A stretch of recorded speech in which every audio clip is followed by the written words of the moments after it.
आओ मित्रों, देखो यह है हमारा पवित्र गंगा घाट, जहाँ हर सुबह लोग स्नान करते हैं, दीप प्रवाहित करते हैं और माँ गंगा से आशीर्वाद मांगते हैं।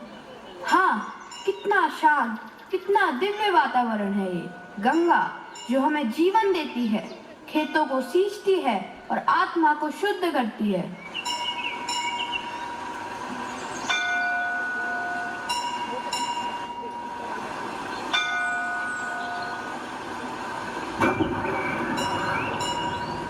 अरे ये क्या कर रहे हो? गंगा माता को मैला कर रहे हो। अरे बहन, सब तो ऐसा ही करते हैं। नदी इतनी बड़ी है, थोड़ा कचरा क्या बिगाड़ेगा?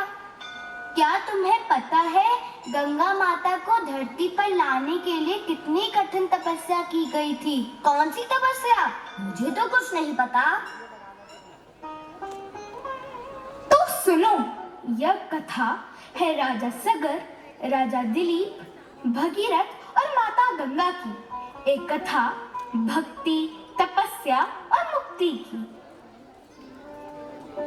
बहुत समय पहले राजा सगर के 1000 पुत्र कपिल मुनि के शाप से भस्म हो गए। उनकी आत्माएं धरती के गर्भ में भटकती रही। राजा सगर ने गंगा माता को धरती पर लाने की तपस्या की, पर वह सफल न हो सकी। पीढ़ी दर पीढ़ी वह प्रयास चलता रहा, पर देवी गंगा अब भी स्वर्ग में थी।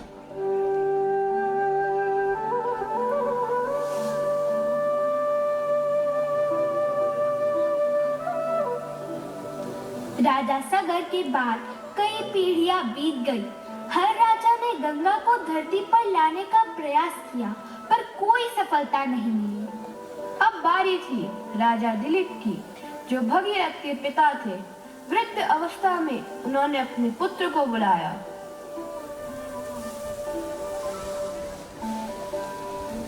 भगीरथ मेरे पुत्र, हमारे कुल पर एक अधूरा व्रत है। तुम्हारे पूर्वज मोक्ष की प्रतीक्षा में हैं। मैंने देवी गंगा को लाने का प्रयास किया, पर असफल रहा। अब यह कर्तव्य तुम्हारे हाथों में है। ताश्री, मैं उन्हें धरती पर अवश्य लाऊंगा, पर इतना कठिन कार्य मैं कैसे करूं? पुत्र, कठिन वही है जो मानव को अमृत की ओर ले जाए। भक्ति, संयम और धैर्य, यही तुम्हारे शस्त्र हैं। मुझे विश्वास है तुम सफल होगे।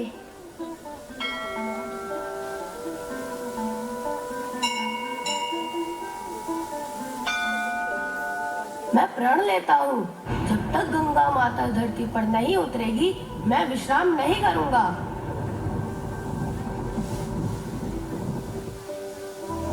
और इस प्रकार भगीरथ ने अपने पिता का अधूरा व्रत पूरा करने का संकल्प लिया।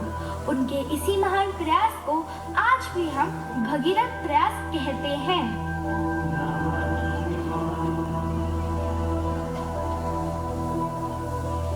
भगीरथ ने वर्षों तक एक पैर पर खड़े होकर तपस्या की। ना भोजन, ना विश्राम, केवल भक्ति और संकल्प।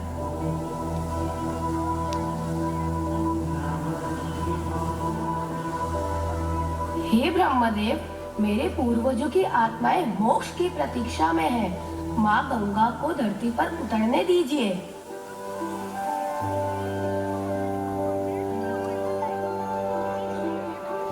भगीरथ, तुम्हारी तपस्या से मैं प्रसन्न हूँ, परंतु गंगा का वेग इतना प्रचंड है कि पृथ्वी उसे सह नहीं पाएगी।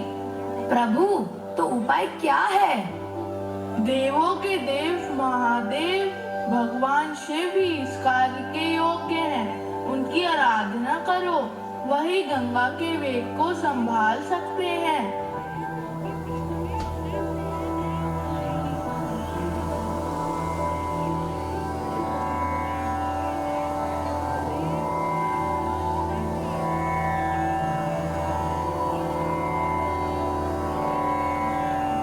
हे महादेव, गंगा माता पृथ्वी पर आने को तैयार है, पर उनका वेग सब कुछ नष्ट कर देगा।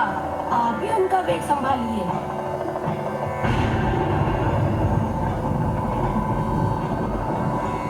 भगीरथ, तुम्हारी भक्ति अद्भुत है।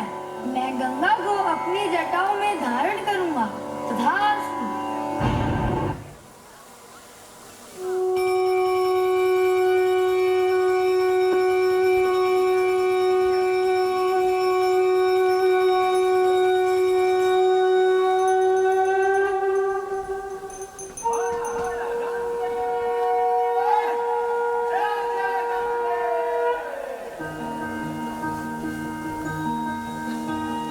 नामों में तेरा नाम बड़ा, हर युग में तेरा काम बड़ा। नामों में तेरा नाम बड़ा, हर युग में तेरा काम बड़ा। हो कोई धाम कोई तीर्थ, तीर्थों में तेरा धाम बड़ा।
स्वर्ग में मुक्त थी, पर आपने मुझे अपने मस्तक पर स्थान दिया।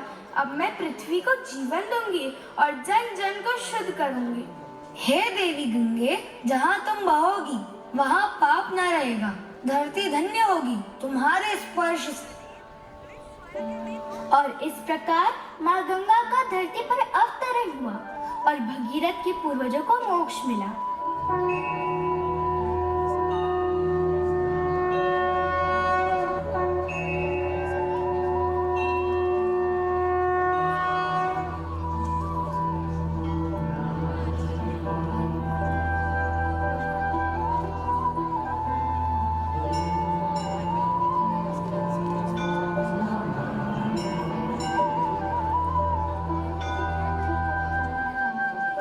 अब समझ आया, गंगा केवल नदी नहीं माँ है।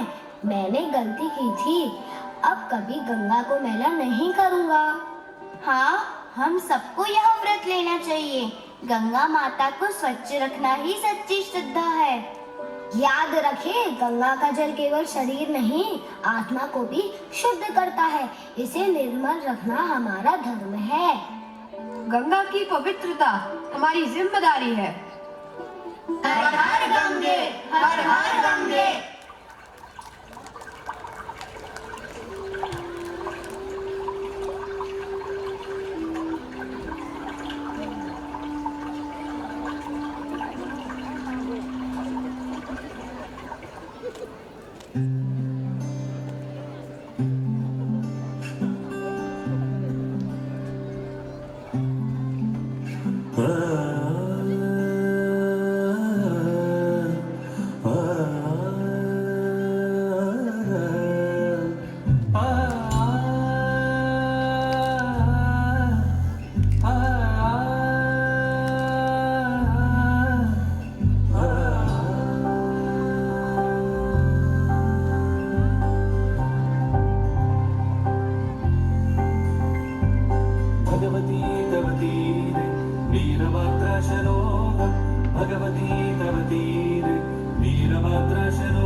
कृष्णमाराधयामि सकलकलुषभङ्गे स्वर्गसोपानसङ्गे सकलकलुषभङ्गे स्वर्गसोपानसङ्गे